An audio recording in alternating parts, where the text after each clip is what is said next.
Okay then, I can speak as there are a lot of people listening us now.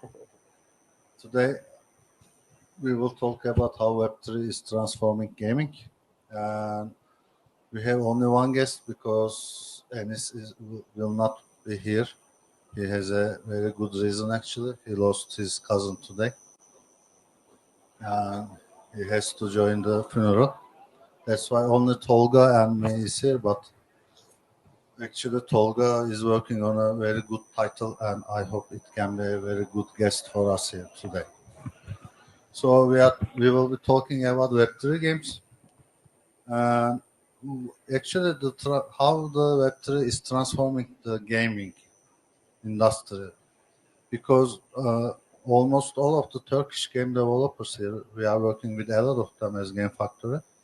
They are just switching to Web3. They are old studios that already working on Web2 games, and now they are just looking for new ways to switch to Web3.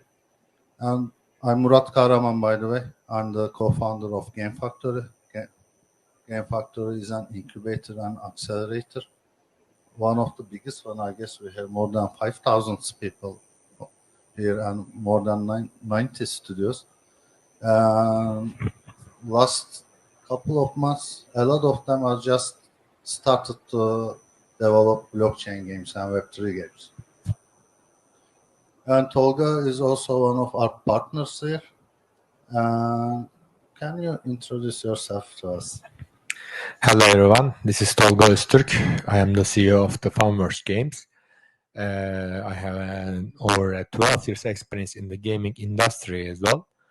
And last 2 years was really tough for us in the Web3, Web2 space as an hyper casual and casual game studio. And we saw lots of different opportunity in the industry on the new space as a Web3. So we decided to pivot our game studio's vision from Web 2 to Web 3. As Murat told before, in short, it's me. So let me start to ask questions. Sure. Some of them are hard questions. I have warned you. The first thing that I'm always talking about the new studios. Maybe the most problematic part of Web3 games is the economy part, actually. And exceptionally, a sustainable economic model is almost not impossible, but very hard to build a sustainable economic model for blockchain games. And we saw a lot of the inflationist models that results in the failure of the game. So, how do you plan to solve that problem?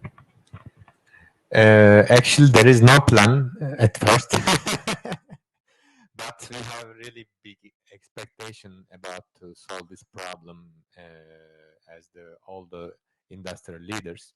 At the first stage, we saw a really big problem in the Web3 space because all the studios are trying to build same thing, not a different thing. We saw the bigger ones over a billion valuation companies like, for example, Axie Infinity, Sandbox, etc.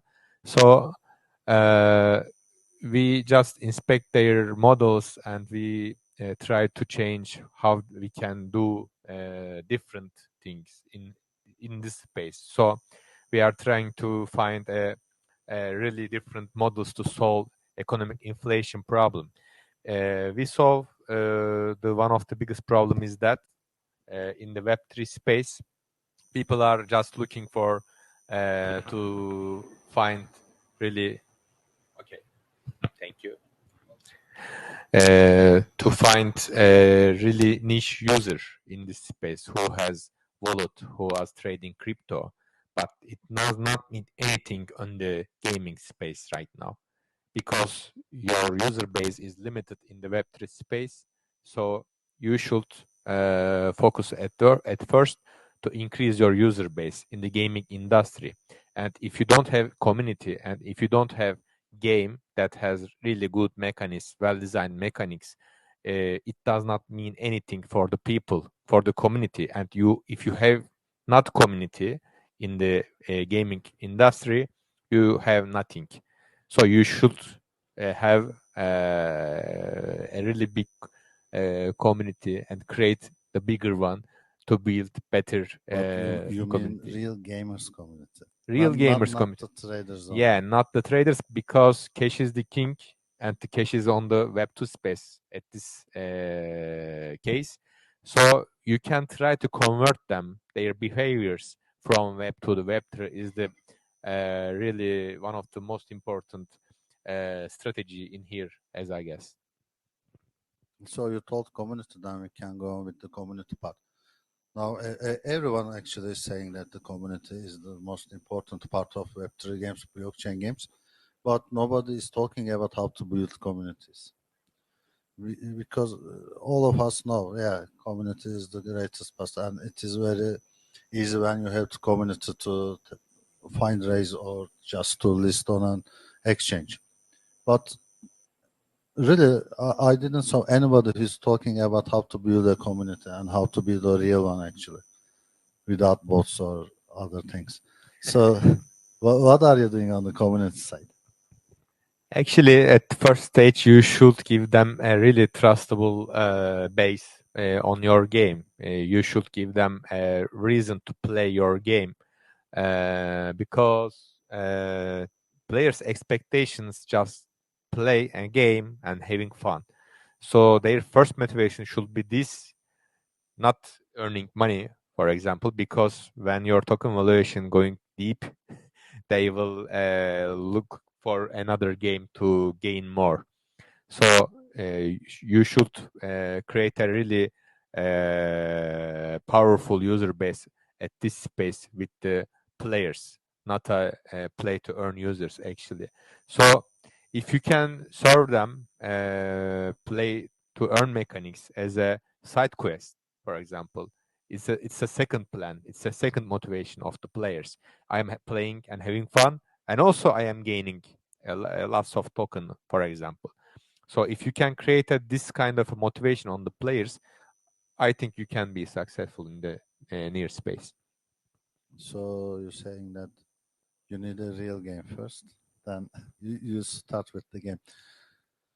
So another question, actually, we are supposed to be the three person here, and the answers is supposed to be longer. But another question: how did you decide to switch to Web3 actually? Because I know that you are developing Istanbul for almost 1.5 years or 2 years, and it was a mobile game first, then you switched to PC, now you switch to Web3. What was your motivation to start that Web3 games? Yeah, I know I convinced them, I convinced you for that, but what was your first motivation for Web3 games?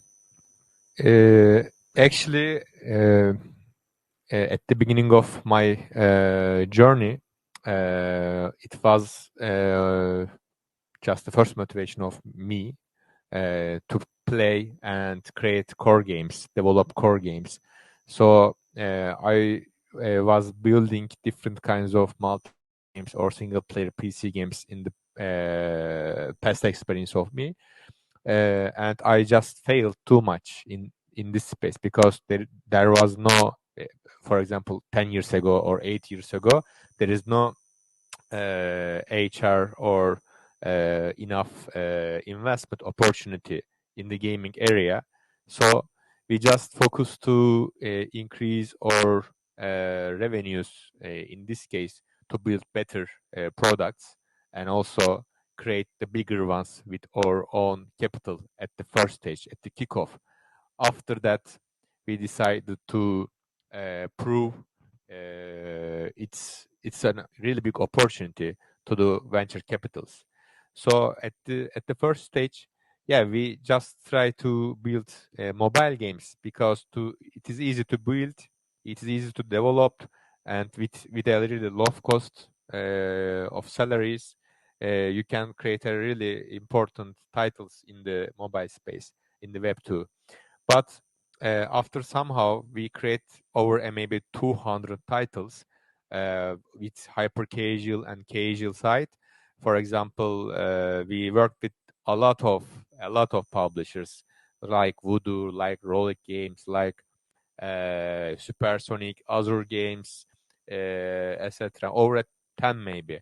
And also we decided to be a publisher in this space, but after we saw some KPIs, after we saw really meaningful numbers in there,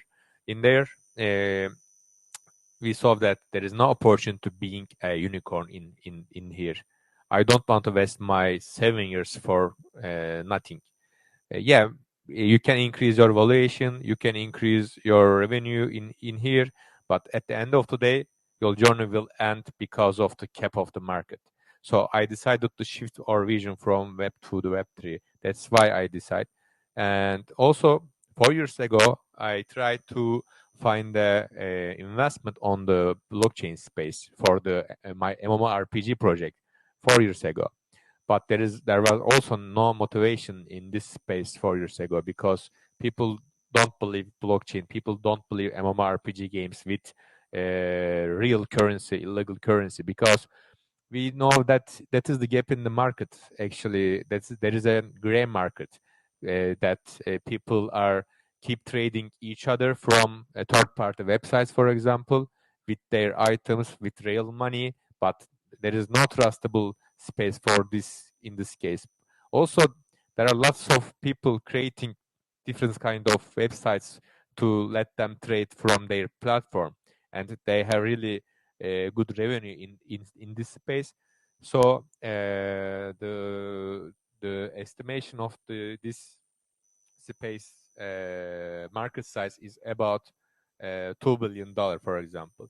So we showed this opportunity to VCs 4 years ago, but there was no any motivation for the VCs at this case. And then last year we saw a really big opportunity to do that.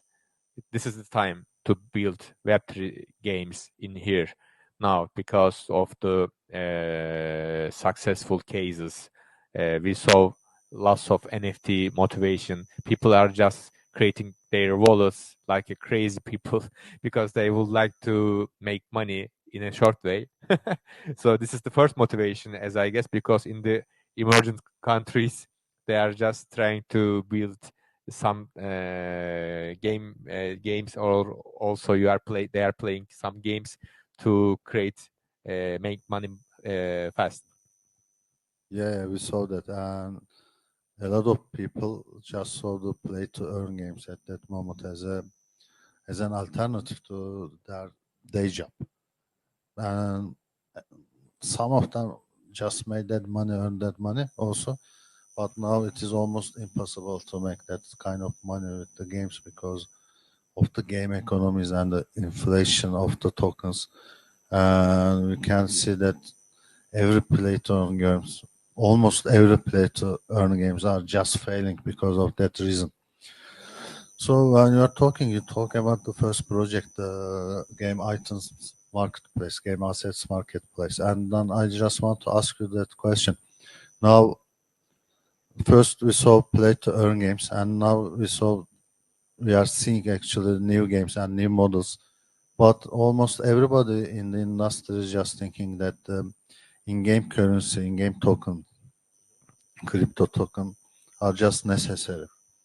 But on my side, I think that only NFTs, and we don't even call them. We're calling them digital collectibles now because of the NFTs reputation. Can we see maybe traditional games without a cryptocurrency in the game or in-game currency, only just selling NFTs as a new layer of revenue? I am not sure about that because people just abuse the NFT title too much, and people just lost their trust in this case. Maybe in the near future, but I think this is not a time to use NFT. You can use NFT technologies, but you can't name it as an NFT. You can name it as a maybe. That's why a lot of people now call them Digital collectibles. Yeah, all digital collectibles. collectibles is more convenience right now. Maybe they can also use premium skin or cosmetics like NFTs. We will also use this wording in our games because we know the community's power is really important, and also when you abuse community's trust, they will punish you fast in a fast way. So you should really be careful about the community's expectations and their trends and what they are trusting, what they are looking for.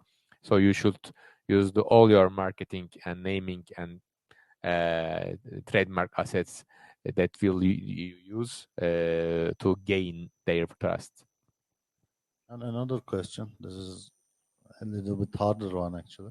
I know that you are on a fundraising period at the moment, and we saw a crash on the blockchain industry actually.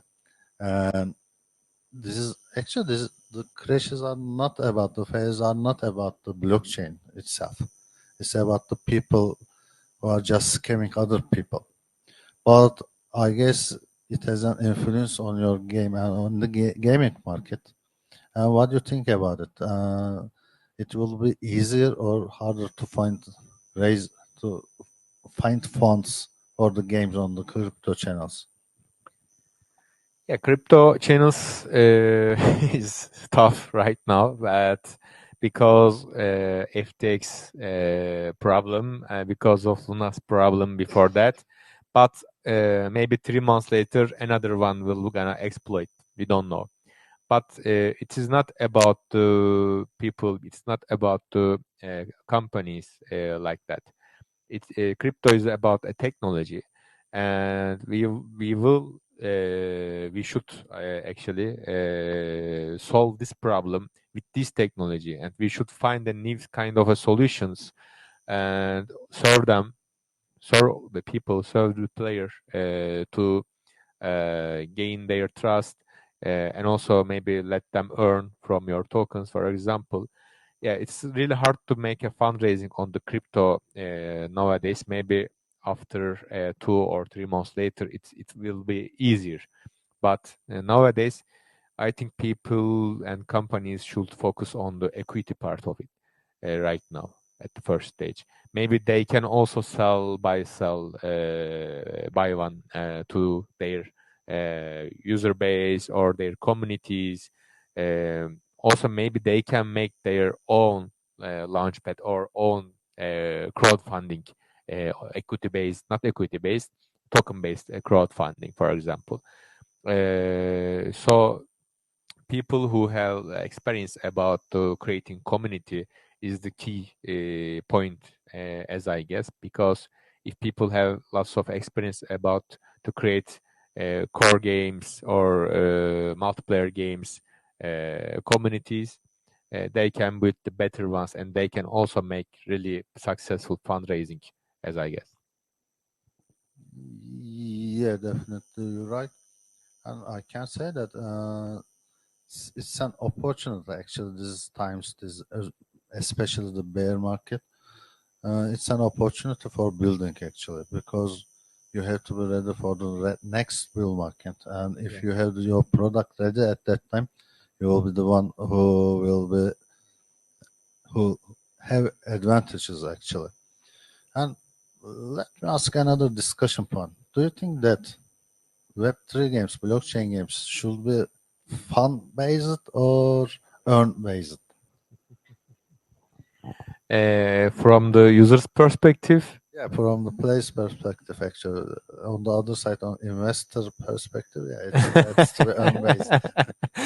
because they are just thinking about the capital base. I didn't see any investor that I will invest that game because I like to play it. The individual ones, maybe some of the richest ones, might not. This is If my it is dream. not Elon Musk. This is my dream, by the way. But yeah, from users' perspective, people should play. Generally, we know the players' expectations and motivations.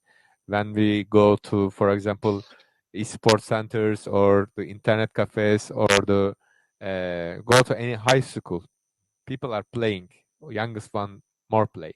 So their motivation not gaining token. Yeah, in the emerging countries, yeah, maybe sometimes they need to gain money because to maybe $3 in a day, it's amazing for a young child, for example. But in the nowadays, in this case, we need tier one countries revenues to build better games and scale up and increase our valuation, for example, as a company. So if we are looking for this kind of players, we should keep at the first stage as a motivation fund.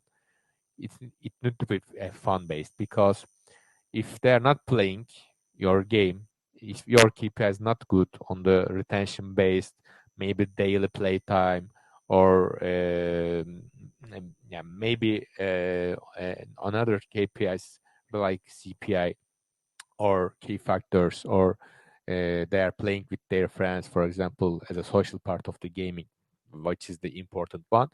So they will gonna churn, and if your churn rate keep decreasing, you will gonna lose your all of the users, and your token valuation also going to go deeper at the end of the day. Yeah, maybe because I'm old, I play games for maybe more than 40 years, and I only play games for fun, actually. And what a game supposed to give me is also fun. But if I can earn playing games, yeah, that may be good also. And my last question. I know that Istanbul is a skill-based competitive game, so it is very convenient for esports also. What are you thinking about the future of esports on Web3? This is one of my biggest dream, as I told you before. Funverse is creating core games in the Web3 space, as you know, and we are building a MOBA game. We would like to be one of the cornerstone in the Web3 space on the mobile genre. I grown up with the mobile genre, and I know its power. It's mixed between strategy, action, and also it's really important to be fast in here. So it is really reliable for the esport, and also to play with your friends. So we would like to create a really big esport community in here, and also we would like to reach especially South Korean players to build better ecosystem in here. But as we know, esport is just a marketing part of it to increase your user base and hype all your community. But we would like to build the future of the esport gaming in the Web3 as a Funverse Games. Yeah. So thank you. Thank you for Thank coming you so here, much. and thank you for all your answers. And if anybody has questions to Tolga or me, then we can just finish. Yeah. Thank you so much, We have guys. a question.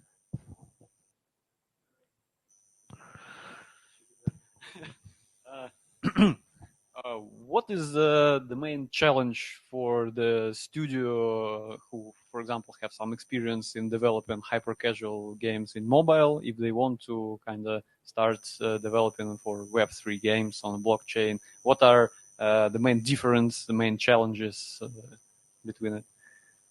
Yeah, actually, I can answer this question quickly.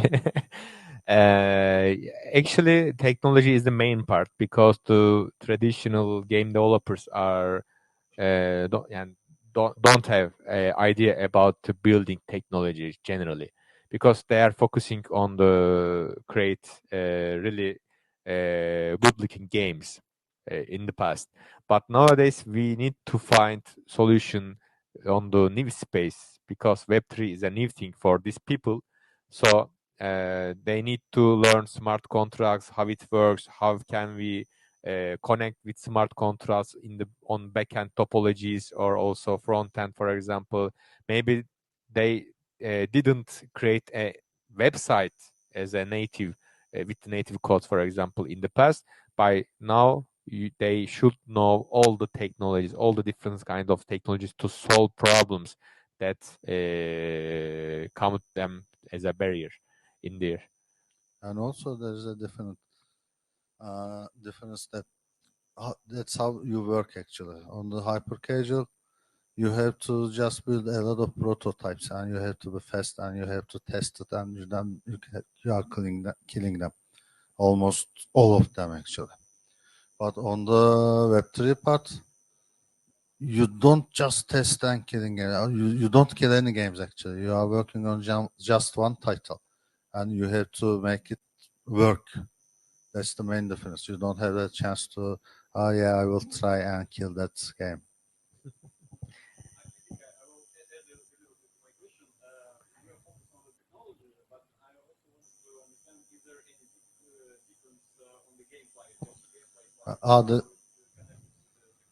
The game genres are also a little bit different. On Web3 games, it has to be a little bit skill-based and competitive to make it work actually. But on the hyper-casual games, it is only about fun, and it is only about to spend your idle time. You are playing hyper-casual games anywhere you want. But on the other side, if it is a skill-based game, you have to just spend more time on the game. And that's how they works. But there is no rules actually, and now everybody's are saying that hyper casual genre is not good for Web3 games, but I don't believe it. And you can just find a new model that you can use hyper casual games for Web3. And I know that there are a lot of people working such kind of projects at the moment. But if you are talking about just one games, yeah, I accept that. It is not convenient for Web3 games. But if you are talking about a platform that using a multiple hyper casual titles and has a different economic model, then it can work. But we don't know yet because these projects are not published yet. There are lots of area that we need to discover actually in this part in the Web3 space actually. Yeah, we know the skill-based, more competitive games are working right now, but you should create a different kind of motivation to compete, let people compete together in this area. I'm also on the advisory board and part of some projects that are working with hyper casual games and how they can use the titles on the Web3 industry. Yeah, I can say that there are a lot of different ideas about it. And some of them are really very good and they are really interesting ideas, but we will see it. And there are also some projects now, they are just launched and they have different hyper casual games. And we know that also Coda platform, the Infinite Arcade and other platforms, they are trying that. But on the hyper casual sites, the most different part, it is not skill as everybody are playing. And if you make the model play to earn, then the inflation will be your main problem at that moment. Because you just, if you give everyone coming some rewards, then it will not work. We can see that. We can say, yeah, there must be. When I say competition, competitor games, I don't say that the game should be hard to play. There must be some competitors, and someone will earn, and someone should just lose the game and not earn at least. Thank you so much, then, everyone. Thank you for coming. Thank you.